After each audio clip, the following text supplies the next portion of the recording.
Good day, Merry Meet. My name is Glennis, and I am the Witch of Whitetail Hollow. I want to warmly welcome you to my channel. I want to thank you guys so much for joining me. When I first started this channel, I love sharing. I love a little bit of teaching and to the best of my ability, and I have enjoyed so much the fellowship with all of you guys in the community, and I receive inspiration from you too. And I always hope to inspire you, but you guys never fail to inspire me, and so I thank you for that. But there is another lovely young lady who has a YouTube channel, which is Lily Pad, and she made a video, and it was, I should have looked up the title, but it was like, what could I not witch without? And I want to thank her for inspiring me.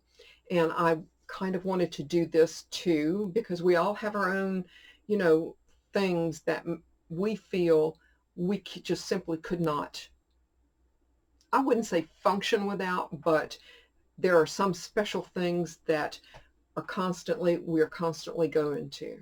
And we're going to it because, oh my goodness, they work. So if you want this to maybe be a weekly or monthly, type thing, then drop me a comment and let me know. So I will know. If you're not interested, then certainly, certainly I'll be, I understand. But for those of you that, you might wonder, well, why didn't this work for me, or that, or, whatever. There are a few things that I work very, very well for me. But the first thing I want to touch on really briefly, as briefly as I can, is I could function without it, but I feel I have a very close relationship and association in a working relationship with Hecate. And I have spoken some about her on my channel. And for me, it's a very, very personal thing, and which is why you maybe hear about it a little bit sporadically here and there. But one of the things that I have made in her honor and stays at my altar, on her altar, and I have it as an offering.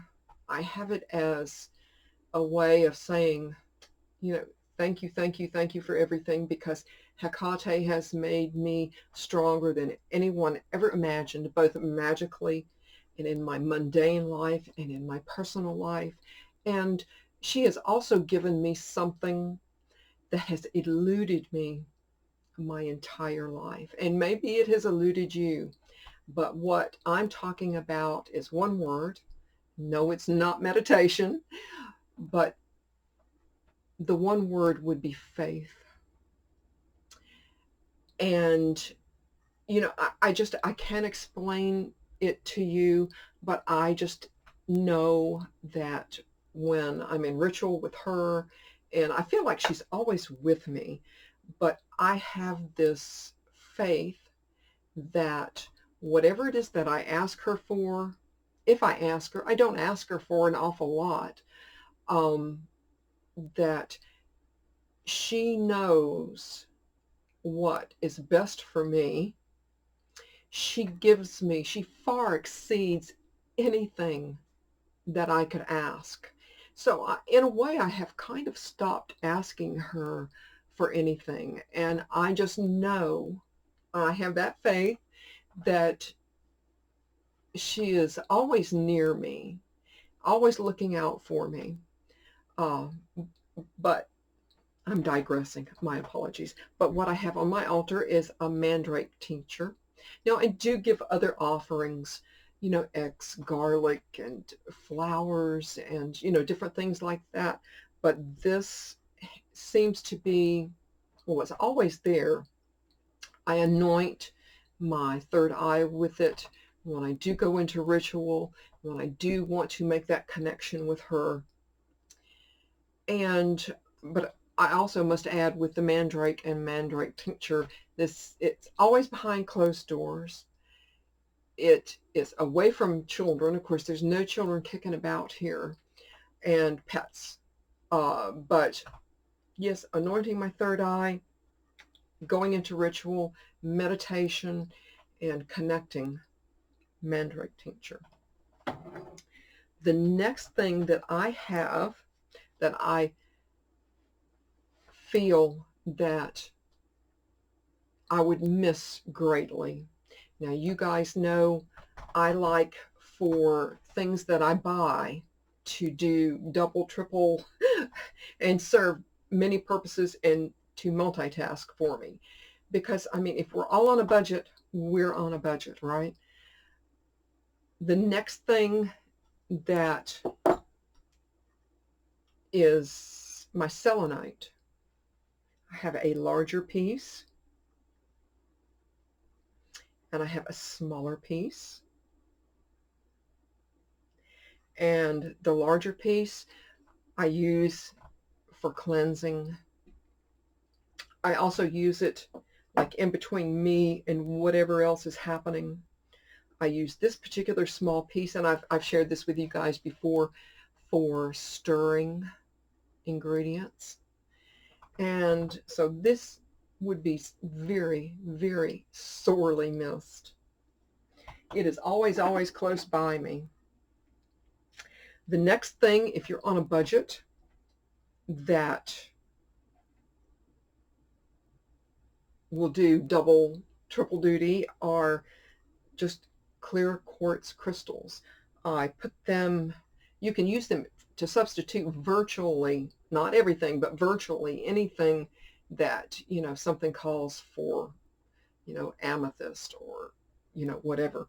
If you just don't have it, it's a good substitute. It's kind of like rosemary, but clear quartz goes a good way. And let's see what and one of the things that is really, really awesome is moon water. And yeah, you can hear my crystal in there, but which is why I make moon water throughout, and I use it throughout my workings. So it doesn't have to be anything special. If you want to do rainwater, certainly do rainwater, but I always charge my moon water, and I use that in conjunction with my moldavite. I wear moldavite, and of course I have a piece of moldavite that I work with when I am doing mantra magic.